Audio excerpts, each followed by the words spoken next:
আপনি ভালো করে মনে রাখবেন, এটা ভারত নয়, এটা বাংলাদেশ। এই মানচিত্রের উপর কেউ যদি হাত তুলতে চায়, সেই হাতকে আমরা ভেঙে দেব। এই মানচিত্রের দিকে যদি কেউ চোখ তুলে, সেই চোখকে আমরা ছেড়ে ফেলবো ইনশাআল্লাহ। সুতরাং আমাদের দেশকেন্দ্রিক ষড়যন্ত্র হচ্ছে, আমাদের দেশকে ফিলিস্তিন বানানোর ষড়যন্ত্র হচ্ছে। আমি শেষ কথা বলবো, এই কথা বলে আমি শেষ করব। ফিলিস্তিনের ইতিহাস আপনারা জানেন। ইসরায়েল মাত্র এক কিছু জমি প্রথমে কিনেছিল, আস্তে আস্তে আস্তে আস্তে আস্তে আস্তে গোটা মানচিত্র তারা খেয়ে ফেলছে।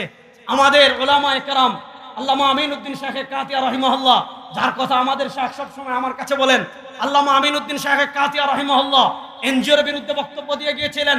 হেদায়ে মিল্লাত আল্লামা আসাদ মাদানী নব্বরাল্লাহু মারকাদাহু বাংলাদেশে সে এনজিওর বিরুদ্ধে আন্দোলন করার জন্য উলামায়ে কেরামকে বলে গিয়েছিলেন।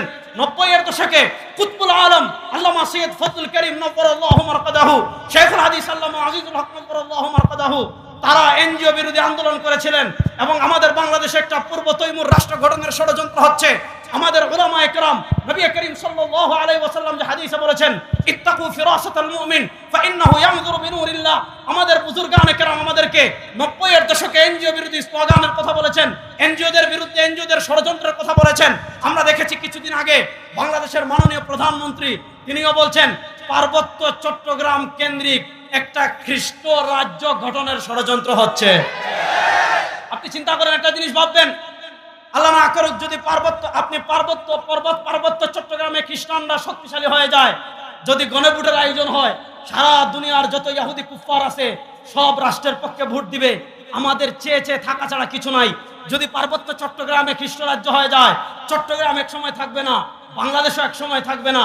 ফিলিস্তিনের যেই পরিণতি হয়েছে, ওই পরিণতি আমাদের হবে। আমরা ওই দিনও বলেছি, আজকেও বলি, এটা পূর্ব তৈমুর নয়, এটা বাংলাদেশ। আপনি ভালো করে মনে রাখবেন, এটা ভারত নয়, এটা বাংলাদেশ। এই মানচিত্রের উপর কেউ যদি হাত তুলতে চায়, সেই হাতকে আমরা ভেঙে দেব। এই মানচিত্রের দিকে যদি কেউ চোখ তুলে, সেই চোখকে আমরা ছেড়ে ফেলবো ইনশাআল্লাহ। সুতরাং আমার কথা শেষ, ভালো করে বুঝেন। এই কথা বলে আমি শেষ করছি। আমাদের দেশকেন্দ্রিক ষড়যন্ত্র হচ্ছে, আমাদের দেশকে ফিলিস্তিন বানানোর ষড়যন্ত্র হচ্ছে। আর এই যে পূর্ব তৈমুর কেন্দ্রিক যে রাষ্ট্র গঠনের যে ষড়যন্ত্র, এই ষড়যন্ত্রটার পিছনে যে নামগুলো লুকিয়ে আছে, এই নাম হলো এনজিও। আর এদের সবগুলার গডফাদার হলো ব্র্যাক। আপনি এলজিবিটির কথা বলেন, আপনি খ্রিস্ট রাজ্য প্রতিষ্ঠার কথা বলেন, আপনি বাংলাদেশের সমকামিতার কথা বলেন, ট্রান্সজেন্ডারের কথা বলেন। আমরা ট্রান্সজেন্ডারের প্রসঙ্গ যখন আসে, আমরা বন্ধু সুশালের কথা বলি যে এরা আনুষ্ঠানিকভাবে এগুলাকে প্রমোট করছে, কিন্তু আমরা অনুসন্ধান করেছি, এগুলো নিয়ে প্রচুর পড়াশোনা করেছি। আমরা দেখেছি এই সবগুলোকে ছায়া দেব ব্র্যাক। সুতরাং একটা কথা পরিষ্কার ভাষায় আমরা বলি যে আপনি যদি আমাদের দেশকে নিয়ে ষড়যন্ত্র করেন, পার্বত্য চট্টগ্রামকে আলাদা করার ষড়যন্ত্র করেন, বাংলাদেশের তাওহীদ জন্য আঙ্গুল চুষবে। সুতরাং আমরা সতর্ক থাকার প্রয়োজন আছে না নাই? তাহলে এবার আমাদের একটা এনজিওদের ব্যাপারে আমরা সতর্ক থাকবো। 2 নাম্বার, আমাদের জীবন যাবে, ইসরায়েলি কোনো পণ্য আমরা ব্যবহার করব না। আমরা বলি জাতীয় উলামা মাশায়েখ আইম্মা পরিষদ থেকে আমরা যখন হুরমতে আকসা কনফারেন্স করেছিলাম, আমরা এটার একটা তালিকা করেছি। আপনারা চাইলে আমাদের থেকে নিতে পারেন, এখানেও বিতরণ হচ্ছে। আপনাদের পরবর্তী প্রজন্মের কাছে এটা পৌঁছাবেন। দেখেন, আমি এই কথা বলে শেষ করছি। শেখুল আরবি ওয়াল আজম সৈয়দ হুসাইন আহমদ মাদানী নব্বরাল্লাহু মারকাদাহু, আমরা তার কথা সবাই জানি, যার ভিতর পুরা দেওবন্দীয়তের সবকিছুর জাওয়ামে তিনি ছিলেন। যখন সিপাহী বিপ্লব ব্যর্থ হলো, আকাবিরে দেওবন্দ শেখুল মাহমুদ হোসেন দেওবন্দি রাহিমাহুল্লাহ রেশমি রুমাল আন্দোলন ব্যর্থ হলো, তখন শেখুল আরবি ওয়াল আজম সৈয়দ হুসাইন আহমদ মাদানী রাহিমাহুল্লাহ যে কাজগুলো করেছিলেন, তার ভিতরে একটা গুরুত্বপূর্ণ কাজ আমাদের শামসুদ্দৌলা আশরাফী সাহেব যেটা বলেছেন, মুকাতাত। তিনি ইংরেজদের পণ্য বয়কটের ডাক ব্যাপকভাবে দিয়েছিলেন। এটার প্রভাব পড়েছিল।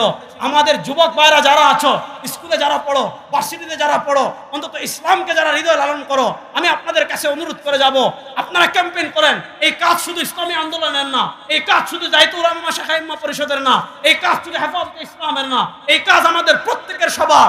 আমরা আমাদের প্রত্যেকের ঘরে ঘরে এই বার্তা পৌঁছাই দেব, আমার ঘরের সবাই মরতে পারে, ইসরায়েলি আমরা কোনো পণ্য ব্যবহার করব না। ওয়াদা, ইসরায়েলি কোনো পণ্য আমরা ব্যবহার করব না। আল্লাহ রাব্বুল ইজ্জত ওয়াল জালাল যে যুদ্ধে আমরা অবতীর্ণ হয়েছি, যে বুদ্ধিবৃত্তিক জিহাদ, আমরা কিছুদিন আগে এনজিও বিরোধী আমরা প্রোগ্রাম করেছিলাম, আমাদের শাইখে চরম ভাই সেখানে বলেছিলেন যে এখন যে যুদ্ধ চলছে আল গাজওয়াতুল ফিকরিয়া, বুদ্ধিবৃত্তিক যুদ্ধ, সেই বুদ্ধিবৃত্তিক যুদ্ধ আমরা শেষ পর্যন্ত চালিয়ে যাব। যতক্ষণ রক্ত থাকবে যুদ্ধ চলবে ইনশাআল্লাহ।